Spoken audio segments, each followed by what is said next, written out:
នេះគឺជាប្លុកទី2របស់ខ្ញុំដែលខ្ញុំបានជួយបងខ្ញុំក្នុងការរៀបចំបាក់ហាងសាឡនថ្មីអញ្ចឹងសម្រាប់ថ្ងៃនេះដែរគឺខ្ញុំជួយគាត់ក្នុងការធ្វើ logo ហើយនឹងផ្លាកយីហោរបស់គាត់ដើម្បីមានអារម្មណ៍ក្នុងការធ្វើខ្ញុំបានមកអង្គុយនៅហាងកាហ្វេព្រោះនៅនឹងទីធ្លាធំល្អស្ងប់ស្ងាត់បរិយាកាសក៏ល្អជាពិសេសគឺកន្លែងអង្គុយពេលអង្គុយហើយខ្ញុំមានអារម្មណ៍ថាស្រួលខ្លួនហើយមានអារម្មណ៍ក្នុងការធ្វើអត់ខ្ជិលធ្វើដូចនៅផ្ទះអញ្ចឹងបន្ទាប់មកខ្ញុំក៏ឆាកសួរគាត់ថាម៉ូតមិនគាត់ចង់បានគាត់ក៏ប្រាប់ថាម៉ូតមិនអញ្ចឹងណានិយាយរួមទៅទ្រាំនិយាយគ្នាត្រូវខ្ញុំឡើងកំពុំមុខមួយគាត់ដែរហ្នឹងប៉ុន្តែគាត់ចង់បានម៉ូតស្លាស់ហើយពណ៌ខ្មៅពណ៌សពណ៌មាសអីចឹងទៅពេលដែលយើងមើលឃើញយើងគាត់ថាសាមញ្ញធ្វើតែកន្លះម៉ោងអីហ្នឹងហើយតែចាក់ស្ដែងខ្ញុំធ្វើជិត4ម៉ោងព្រោះត្រូវឆាត់ទៅ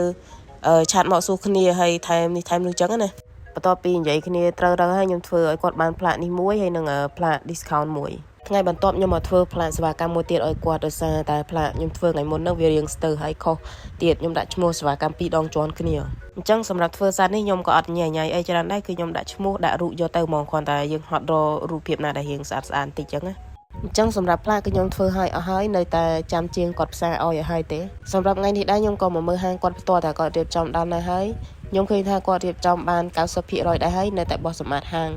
តាមក៏ពិតបើគាត់សម្អាតហាងហើយចាំរើអីវ៉ាន់ដាក់ចូលខ្ញុំគាត់ថាវាល្អជាងដោយសារតែអិតក្រូវានៅមានថ្នាំប្រឡាក់ច្រើនខ្ញុំគាត់បានជួយគាត់អីចឹងដែរខ្ញុំគ្រាន់តែបានជួយកៅអីគាត់ដែរប្រឡាក់ហ្នឹងដោយសារតែកៅអីរបស់គាត់ទិញរប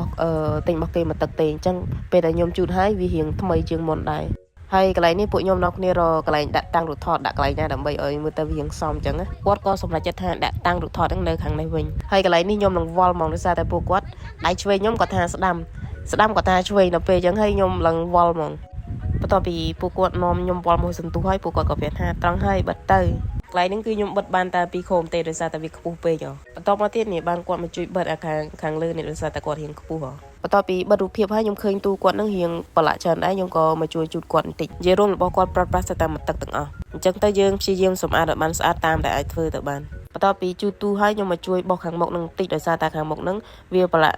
ថ្នាំដែលខ្ញុំលាបកាលពីសាមុនហ្នឹងជូតកន្លែងនឹងឲ្យស្អាតដើម្បីរៀបចំដាក់ទូហើយនឹងកៅអីសម្រាប់ភ្ញៀវអង្គុយប៉ុន្តែគាត់តែខ្ញុំអត់បានជួយជូតគាត់ទាំងអស់ទេដោយសារតែខ្ញុំអត់មានពេលដែរខ្ញុំមើលបើថ្ងៃណាទៅនេះចាំមកជួយគាត់មកពេញហាងហ្នឹងហ្មងសម្រាប់វីដេអូខ្ញុំមានតែប៉ុណ្្នឹងទេដោយសារតែពេលខ្ញុំដាក់ថតទៅវាមានបញ្ហាអញ្ចឹងទៅអត់មានអីយកមកកាត់ត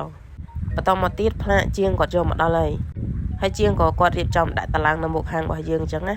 ផ្លាកហ្នឹងធ្វើដូចជាអស់$50ទាំង print ទាំងឲ្យជាងគាត់មកផ្សារដែកអីឲ្យយើងនៅមុខហាងហ្នឹងដូចជាអស់$50គាត់ថាតម្លៃប៉ុណ្ណឹងថ្លៃអត់សម្រាប់ខ្ញុំគាត់ថារៀងថ្លៃគួរសមដែរបើសិនជា